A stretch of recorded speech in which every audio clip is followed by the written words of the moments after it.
Bailey, pag lumipat kami ng bahay, sa'yo na natin si Boogie ha. Alagaan mo siya ng mabuti ha. Oo, syempre, alagaan ko siya ng mabuti. Promise. Tulog ka na, Boogie ha. Gabi na kasi. Good night.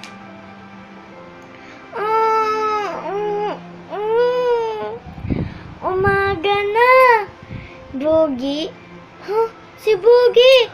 Boogie? Nasaan ka na, Boogie? Asan na siya? Ba't nawawala siya? Aling Pepang, si Daddy po. Ha? Hindi ko alam, kanina nandyan lang siya Daddy, ayun o.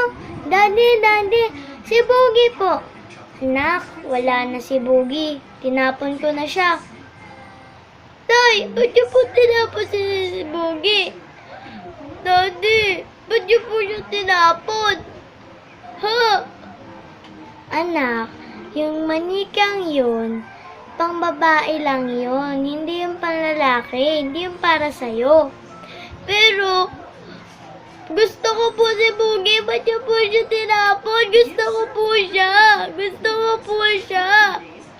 Anak, hindi kasi siya para sa'yo eh.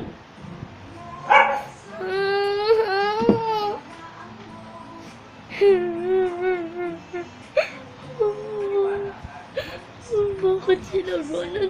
Porket lalaki ako, bawal sa akin si Boogie. Manika na naman niya. Hindi naman lahat panlalaki. Ano yan? Ano yan? Ako nang gagawa niyan. Hindi na ho. Ako na ho. Nakahain ng pagkain, ayaw lumabas ng kwarto ni Bailey. Tawagin mo nga yun, ayaw lumabas eh.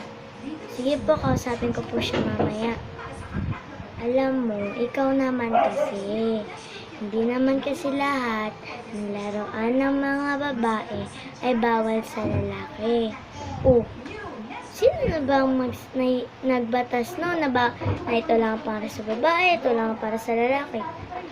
Wala namang batas na bawal gamitin ang lalaki ang pambabae. Wala naman yun sa kasarian eh. Basta masaya ka sa ginagawa mo. Sige po. Lily, anak, huwag ka na umiyak ko.